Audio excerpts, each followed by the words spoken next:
حضرت مرزا مظہر جانے جانا فرماتے ہیں کہ بارش ہوئی تھی تازی تازی دلی میں تازی بارش ہوئی تھی. ایک بابا لکڑی کے جوتے پہنے کھڑا ہوں اللہ اللہ اللہ اسی کسے دے کچھ بھی نہیں لگ دے نہ کوئی ساڈا دردی. بابا مست ہو کے جا رہا اللہ اللہ کرتا جا رہا. ایک طوائف اپنے کوٹھے سے اتر کے تو سیڑھیوں پہ بیٹھی تھی, ساتھ اس کا یار بھی بیٹھا تھا. بابا اپنی مستی میں جا رہا ہے تو بابا جی کے پیروں سے کچھ مٹی اڑی تو اس عورت کے کپڑوں پہ پڑ گئی. پرواہ نہیں, بزرگ گزر رہے. وہ یار اس کا دوڑا ہوا آیا, اس نے آ کے تھپڑ مارا. کا خیال نہیں سارے اس کے کپڑے آلودہ کر دیے, تو کدھر تیرا دماغ نہیں ٹھیک. بابا نے نظر اٹھائی, کہا بیٹے میں نے دیکھا نہیں, چل اللہ تیرا بھلا کرے, تو نے بدلہ لے لیا. بابا جی چپ کر کے وَإِذَا خَاطَبَهُمُ الْجَاهِلُونَ قَالُوا السَّلَامَ چپ کر کے گزر گئے. ٹھنڈ کا موسم تھا, بارش تازہ ہوئی تھی, حلوائی دودھ کاڑ رہا تھا. اس نے بٹھایا بابا جی کو پھٹے پہ, پیالہ پکڑا, دوڑ کے آگے بڑھا. بزرگ آ گئے, آئیے بیٹھیے. دودھ کا گرم گرم پیالہ شکر ڈال کے دیا. بابا جی نے دودھ پیا, پھر نظر جھکی, پھر رنگ بدلا. کہنے لگے مالک تو کتنا بے نیاز ہے, کہیں تھپڑ مرواتا ہے کہیں دودھ پلاتا ہے. تیری بے نیازی ہے نا, ادھر تھپڑ مروایا یہاں دودھ پلایا, تو ہی جانتا ہے تیرے رنگ کیا ہے. ابھی بابا وہیں بیٹھا تھا, دوڑے آئے پیچھے سے لوگ, شور ہوا. بابے کو دبوچ کے وہاں لے گئے جہاں اس نوجوان نے تھپڑ مارا تھا. کہا تو اللہ کا بندہ ہے, اللہ کے بندے بد دعا تو نہیں دیتے. ہوا کیا؟ کہا تو نے بد دعا دی ہے. کہا نہیں دی, بات بتاؤ. کہنے لگے اس نے تجھے تھپڑ مارا ہے, چھت پہ چڑھا ہے, پیر پھسلا ہے, گردن کے بل گرا ہے, منکا ٹوٹ گیا, مر گیا ہے, تو نے بد دعا دی ہے. بابا جی کہنے لگے یار میں نے تو دوسرا لفظ بھی نہیں کہا, بھلا ہو کہہ کے گزرا ہوں, میں نے نہیں بد دعا دی. کہا تو نے دی ہے تبھی تو مر گیا. کہا نہیں دی.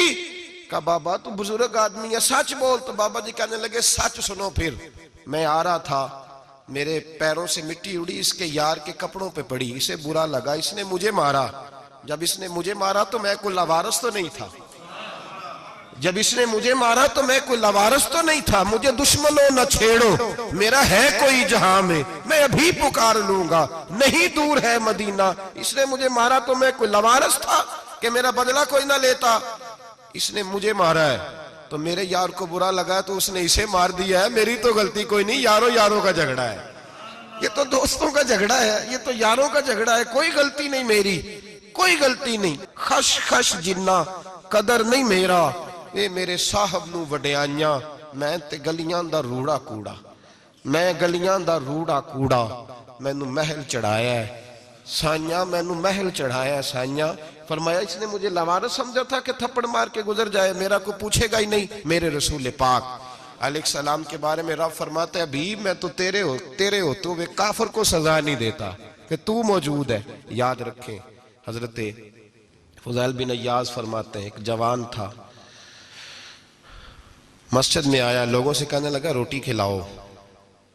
کسی نے توجہ نہ کی. اس نے کہا میں رب بتانے والا ہوں, میری طرف دیکھو تو صحیح. کسی شخص نے خیال ہی نہ کیا. پھر اس نے کہا یار تھوڑا سوچو. نمازیوں سے کہا, اہل علاقہ سے کہا, انہوں نے کہا تیری طرح کے بڑے درویش دیکھیں. مسجد کے محراب میں وہ رب کریم کا بندہ انتقال کر گیا. جب فوت ہو گیا نا, لوگوں کا مزاج ہے, بیمار کو دوائی نہیں دیتے, جنازے پہ وقت پہ پہنچ جاتے.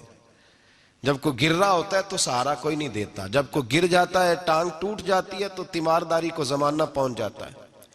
اور بزرگ وہ نوجوان اللہ کا نیک بندہ مسجد کے محراب میں فوت ہو گیا.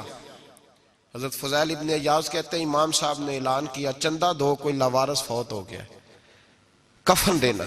چندہ کٹھا ہوا, کفن خریدا, جنازہ پڑا, عشاء کے بعد دفن کر کے آئے.